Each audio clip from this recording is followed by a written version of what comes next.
bien aquí? Ahí. ¿Sí? Ok. ¿Sí me ven desde ahí? ¿Sí? Ok, muchas gracias.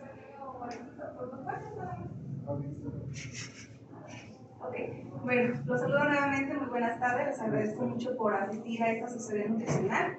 El tema que voy a tratar es respecto a la diabetes y también les voy a brindar estrategias nutricionales que son muy valiosas para el control de glicemias y también para el control de lípidos.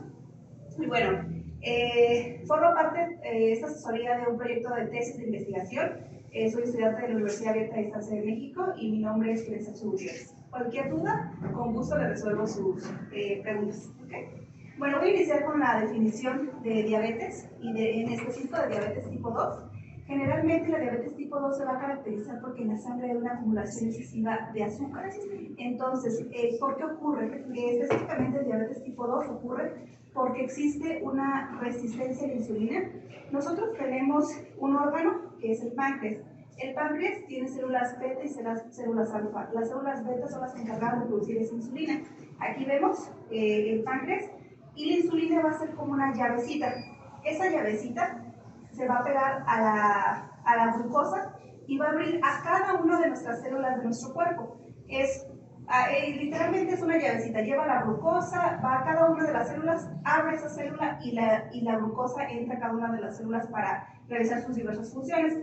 Cuando existe diabetes tipo 2, esa llavecita no puede abrir las células, entonces la glucosa queda acumulada en la sangre y como vamos a ver más adelante, existen complicaciones muy graves por tener mucha concentración de glucosa en sangre. Bueno, ¿cuáles son las manifestaciones clínicas populares de la diabetes? Generalmente vamos a presentar muchas ganas de orinar, mucha sed y mucha hambre. También se va a presentar pérdida frecuente de peso. Sabemos que hay diabetes tipo 1, diabetes tipo 2 y otros tipos de diabetes, pero generalmente la diabetes tipo 1 van a ser los síntomas más notorios. Entonces, se van a presentar esos tres síntomas que acabo de mencionar, pero en diabetes tipo 2 y diabetes tipo 1 van a ser los siguientes síntomas: visión borrosa, infecciones, el proceso de cicatrización va a ser muy lento, también en mujeres va a haber muchas infecciones vaginales y muy recurrentes, infecciones de vías urinarias.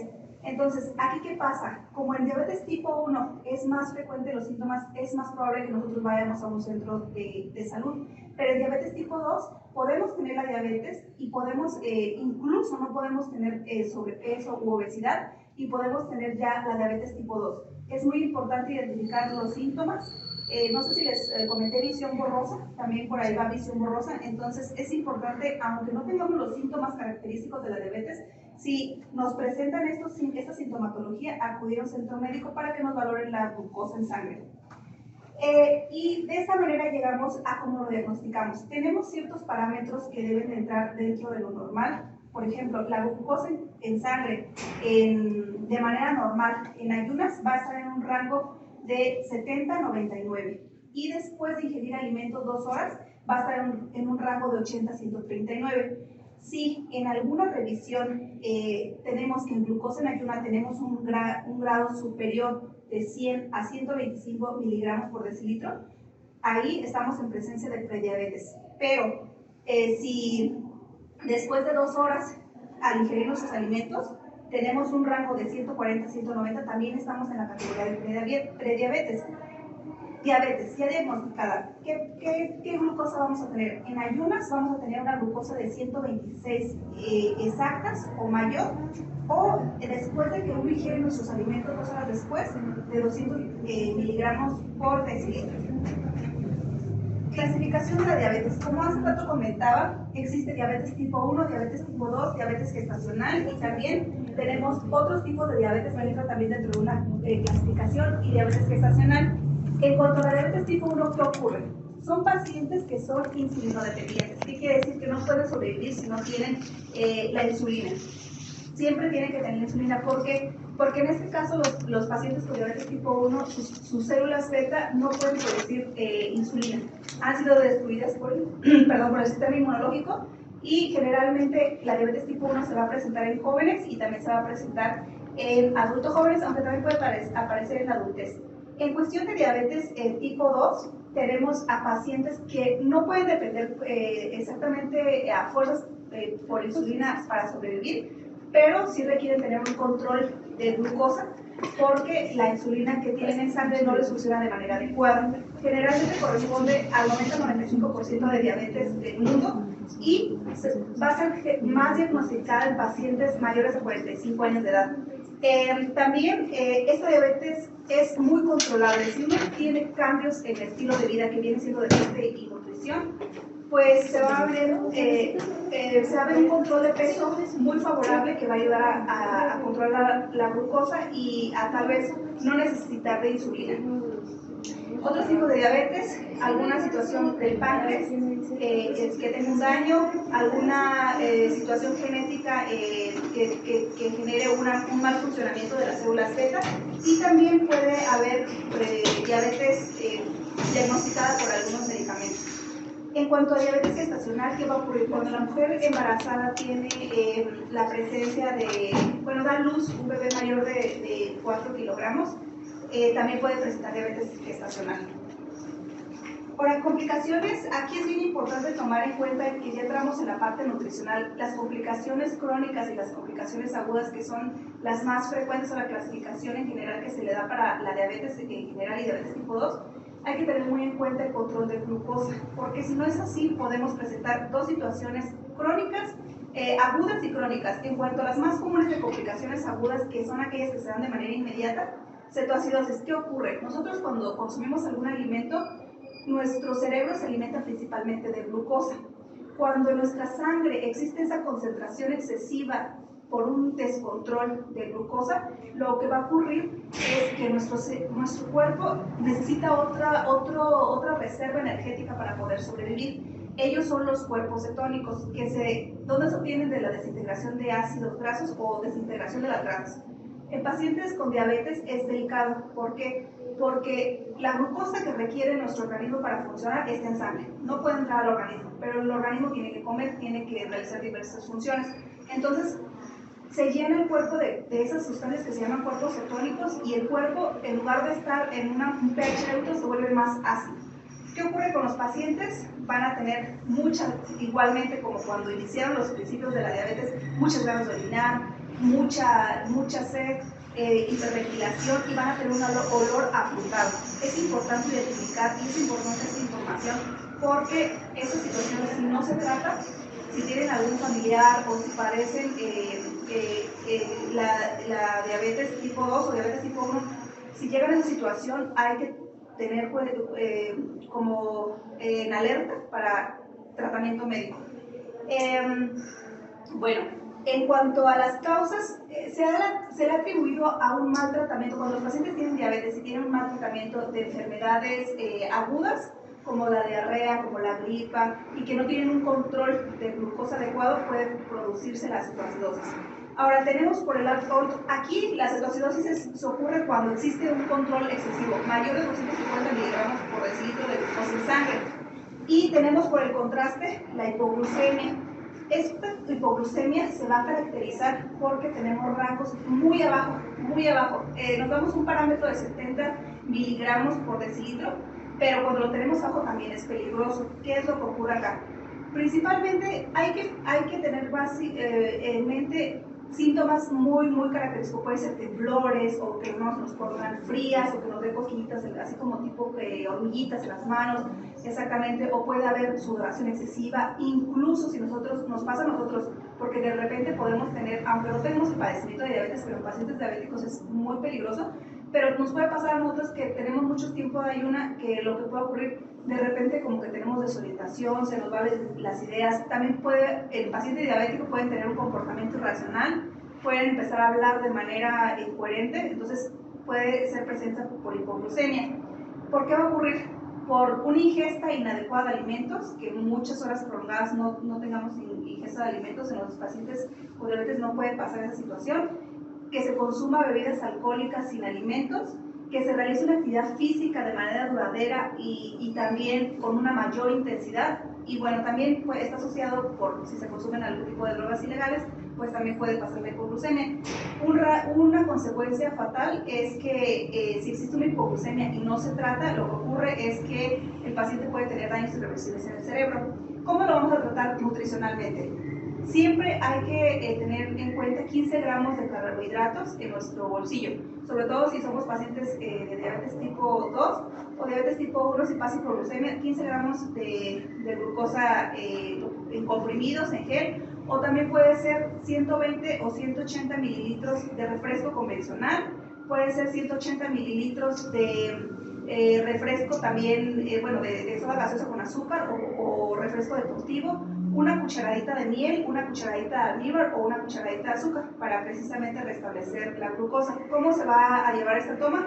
Se toman los 15 gramos de azúcar o de carbohidratos, perdón, después esperan 10-15 minutos, vuelven a medir la glucosa, si no se restablece, vuelven a consumir otros 15 gramos de carbohidratos con los alimentos antes mencionados. También puede ser zumo de jugo de frutas de 180 mililitros.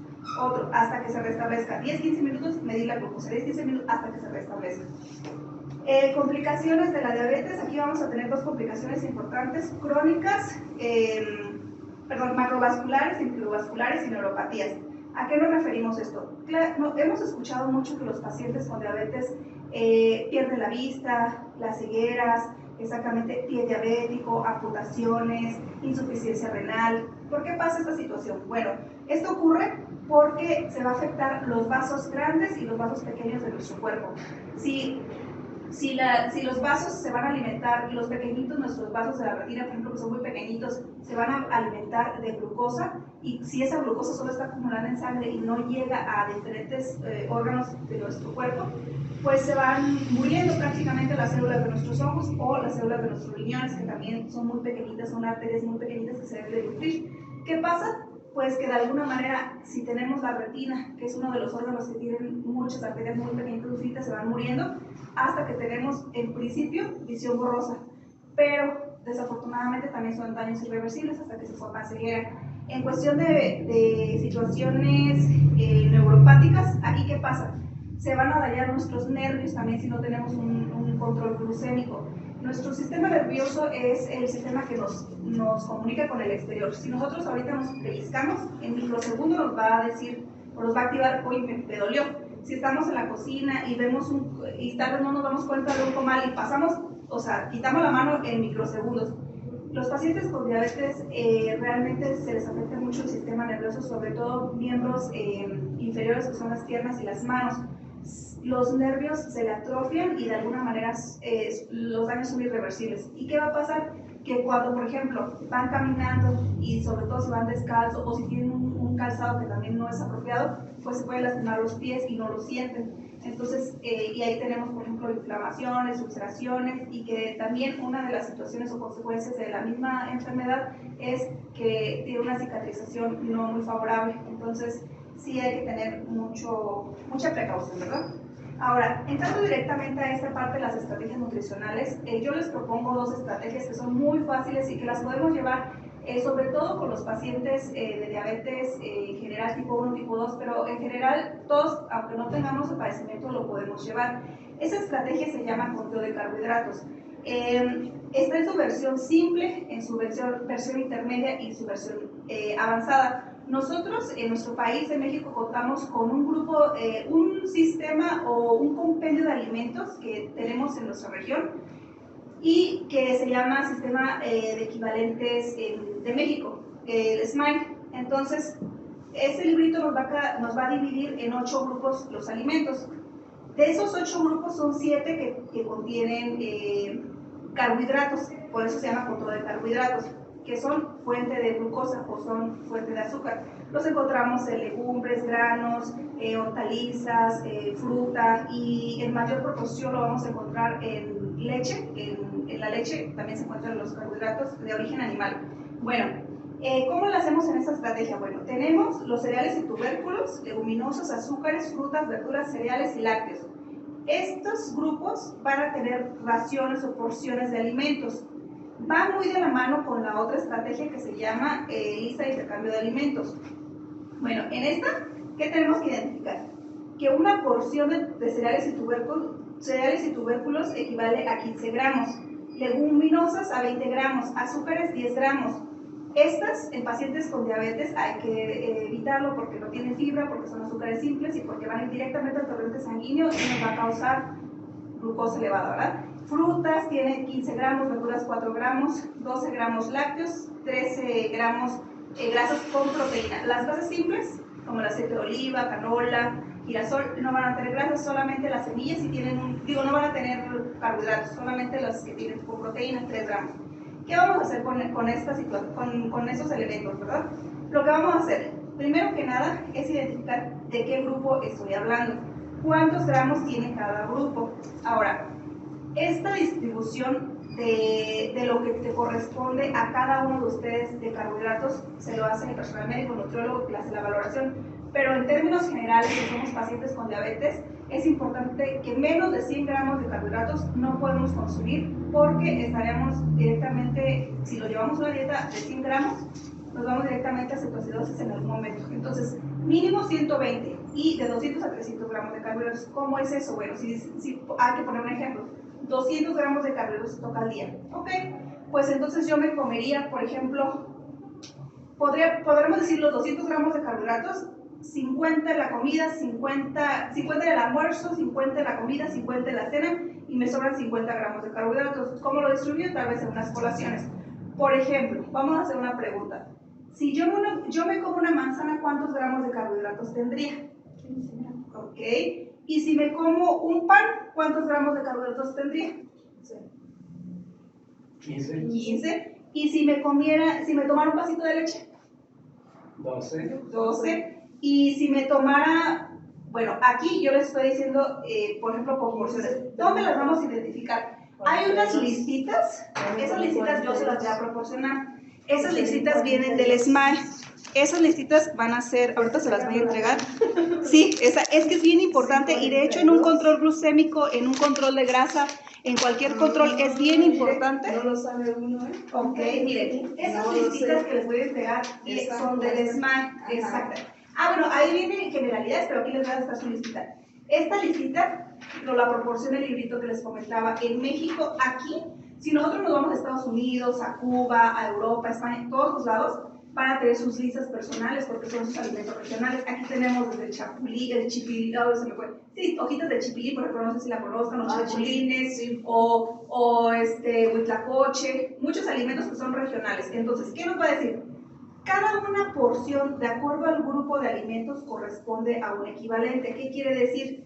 Que si me voy yo al grupo de verduras viendo mis tablitas, les voy a dar una hojita para que nos vayamos siguiendo. Muchas gracias. Miren, les voy a dar una hojita. Muchas gracias. Bueno, en estas hojitas vamos a ir viendo. Estas hojitas son las claves para nuestros planes de alimentación y es parte de la estrategia nutricional. Por decirlo así. Todas estas tablitas se dividen en grupos, ¿ok? Cada grupo tiene una porción de carbohidratos. Por ejemplo, vamos a la lista de verduras. Quiere decir que 2 tazas de espinacas o acelgas, 2 tazas de espinacas o acelgas o verdolagas o verdura mixta, ensalada de cruda mixta, equivale a una porción, ¿ok? Eso, 2 tazas de lo que indica ahí equivale a una porción. Entonces, si nos vamos a verduras, ¿cuántos gramos de carbohidratos tendría? Aquí viendo la tablita, ¿cuántos tendría? 4, exactamente. Y si nos vamos abajo, ¿qué tiene abajo? Ejotes, media taza de ejotes, de brócoli, chayote, calabaza. ¿Cuántos gramos de carbohidratos tendría esa porción? Porque equivale a 1. 4 gramos. Ahora vámonos a frutas. Una taza de papaya, frambuesa, rebanada, melón, mango, sandía, tuna, uva, zarzamora. ¿Cuántos gramos de carbohidratos tendría esa porción? 15 gramos, ok. Y si yo me voy a cereales y agarro una tortilla, ¿cuántos gramos de carbohidratos tendría? La tortillita, una tortilla. 15 gramos de carbohidratos. Así es como vamos a hacer. Ahora, 15 serían 30, 34. Exactamente. He comido 34. Y ya vamos 34 gramos de carbohidratos. Y debo de consumir nada más 50. 50 por decirlo así, Ajá. para un margen más o menos 200 que sea un estándar. 200, a ver, ¿cómo sería? A ver, ¿cuánto nos comeríamos? ¿Qué sería? ¿Una fruta? ¿Qué más?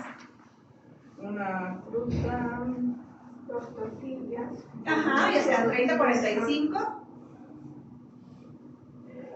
Puede ser un vaso de leche. un vaso de leche. Ajá, puede ser brócoli también, son 4 gramos y como brocolito medio ya van 4. ¿Qué más? Para completar los 50, por ejemplo. Jícama, zanahoria. Jícama, zanahoria, otros 4. Si vemos, los carbohidratos son mínimos en verduras, ¿verdad? Entonces, más o menos entendimos la idea general del control de carbohidratos. Sí, Ok, sí. bueno, ahora seguimos con otro dato que es muy importante. Eso es control de carbohidratos.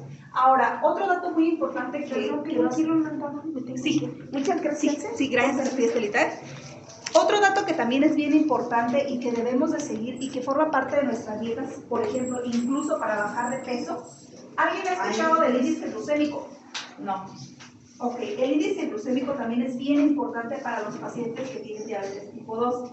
Les voy a pasar otra hojita que precisamente habla sobre el índice glucémico y aquí a qué nos estamos refiriendo. Generalmente el paciente con índice glucémico le restringen ciertos alimentos. ¿Por qué? Porque el índice glucémico es un indicador que nos dice cierto alimento te va a subir más rápido o menos la glucosa en sangre.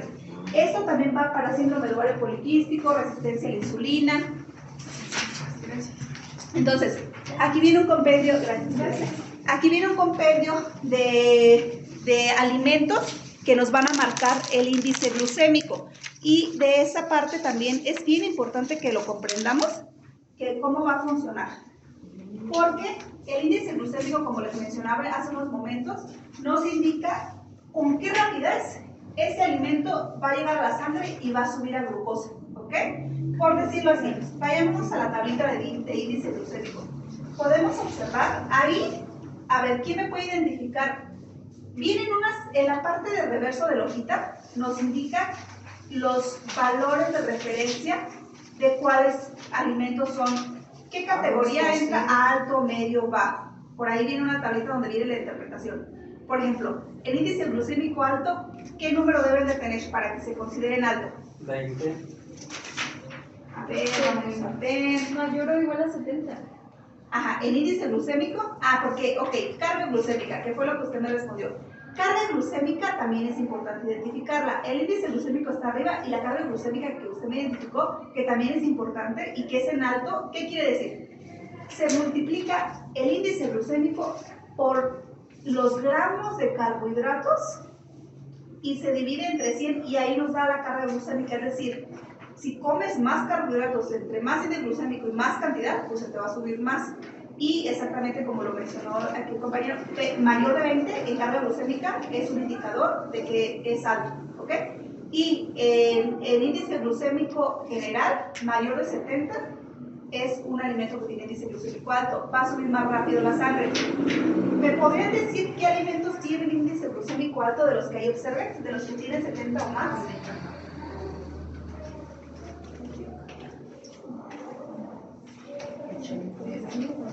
De los que tengan 70, ¿qué tiene 70 de esa tablita? ¿De cuáles alimentos que tenemos en esa tablita? De la tapioca. Tapioca, ¿cuál otro? Calabaza, ¿cuál otro? Pan de caja blanco. Pan de caja blanco. Nabo. El nabo, que es como, ¿alguien sabe qué es el nabo? Sí. Sí, ¿verdad? Es como un rábano blanco, ¿no? Sí. Ok, el nabo también tiene 70. ¿Algún otro que identifiquemos por ahí que esté alto? Dátil seco. Dátil seco, estamos diciendo 3, es alto. ¿Qué más? De 70 para arriba. Hojuelas de maíz. Hojuelas de maíz también están altos. Quiere decir que esos alimentos hay que tener control glucémico. No quiere decir que no lo podamos comer, pero sí quiere decir que tenemos que tener ojo en esos alimentos cuando somos pacientes de diabetes, porque esos alimentos, si lo comemos solito, nos va a subir la glucosa. Pero les voy a dar unas notas importantes referente al índice glucémico. El índice glucémico, como dijimos, ¿qué era? Es alimento que entra directamente al torrente sanguíneo y eleva la glucosa, ¿verdad? Carga glucémica también es importante porque es índice glucémico por el número de carbohidratos dividido entre 100 y los dos numeritos. Y si entra en mayor carga glucémica también hay que tener cuidado. Pero hay unas recomendaciones dietéticas que son bien importantes. ¿Qué quiere decir eso? Que el índice glucémico se puede modificar de acuerdo a la preparación, a la cocción, a cómo nos tomamos los alimentos, en qué momento nos tomamos los alimentos. ¿Cómo? Si yo me como un alimento, por ejemplo una manzana, aunque tiene, bueno, la manzana tiene poco índice glucémico, ¿verdad? No entra en una categoría alta, pero es azúcar. Va a ser muy diferente a que nos la comamos pelada o en jugo o a que nos la comamos con su cascarita, ¿verdad? ¿Por qué? Porque lo que hace la fibra es que ayuda a que la glucosa se tome más el tiempo y el vaciado gástrico no es inmediato y no la glucosa pase directamente rápido en la sangre. Entonces es más lenta la digestión y no es tan rápido la absorción de glucosa. Ahora, todos los alimentos que ustedes identificaron como alimentos altos en índice glucémico puede bajar su absorción a nivel sanguíneo si nosotros en nuestro plato lo consumimos con grasa y con proteína. Es decir, si yo tengo arroz blanco, que es considerado como uno de los alimentos cuya porción eleva rápido el índice glucémico, no va a ser lo mismo que yo agarre el arroz y me lo coma solito a que le ponga yo proteína y grasa. Un pedazo de pechuga, un pedazo de bistec, un pedazo de una porción de pescado y grasa. Y tal vez hasta incluso una porción de verduras, porque ya tenemos fibra. Entonces yo puedo consumir un alimento que se considera alto en índice glucémico, pero de esta manera no voy a subir tan rápido la glucosa en sangre. También, tiempos de comida. Pacientes con diabetes deben de eliminar los picos de glucosa. Si tenemos tiempos de comida muy extensos, ¿qué va a pasar? Que se nos va a subir los picos de glucosa. Entonces sí es importante 3-4 horas de seguir la siguiente hora de comida. La cocción también es importante. Las verduras no requieren mucha cocción. Siempre deben ser preferibles precocidas o crudas. Y si es así, si se nos coció mucho la verdura, hay que consumir carne, grasa, para que no se nos eleve rápido la glucosa, ¿ok? En cuestión de la madurez de las frutas, eso también es algo general. Entre más madura, pues es más dulce porque se le quita la acidez. Es importante consumir los alimentos mucho más ácidos para que no se suba la glucosa. Igualmente la preparación, no va a ser lo mismo consumir una papita como puré de papa a papa horneada. Aunque es el mismo alimento, la papa al horno con la película de su pielecita nos va a subir menos la glucosa. Otro indicador es la sal. El consumo de sal, si somos pacientes con hipertensión, también hay que cuidarlo por la presión sanguínea, pero en cuestión de diabetes también hay que cuidarla porque la sal ayuda a que se absorba rápido la glucosa en sangre. Entonces, ¿cuánto es lo indicado? De 2.4 a 3 gramos por día. Y si somos pacientes con diabetes, menor a 2 gramos al día. ¿Ok?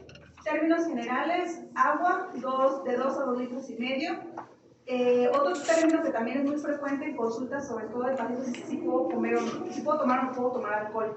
El alcohol es en pacientes con pancreatitis, nefropatía, dislipidemia y también embarazadas y lactando y con alcoholismo no, pero si somos un paciente de diabetes controlado, sí lo pueden consumir. Mujeres una porción, hombres 2 porciones, 350 mililitros de cerveza, 150 mililitros de vino y 50 mililitros de licor. Mujeres una porción y hombres 2 porciones, ¿ok? Bueno, pues hasta este punto llegó a la conclusión. Realmente una dieta para pacientes con diabetes tipo 2 es una dieta que se requiere, está basada en patrones dietéticos de una alimentación adecuada. Tenemos que seguir los lineamientos de baja en grasas trans, grasas saturadas, incluir pescados.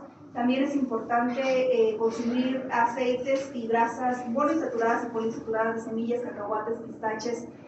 También mucho consumo de fibra. ¿Dónde lo vamos a encontrar? Lo vamos a encontrar en alimentos vegetales. Disminuir cuestiones de embutidos, porque también tiene mucha sal, mucha grasa. Darle prioridad a aceites vegetales como el aceite de oliva, aceite de canola. Y bueno, eso también es importante, todos los lineamientos van basados de una dieta mediterránea, ¿ok? Bueno, pues les agradezco muchísimo su atención, su participación. ¿Alguna duda que tengan?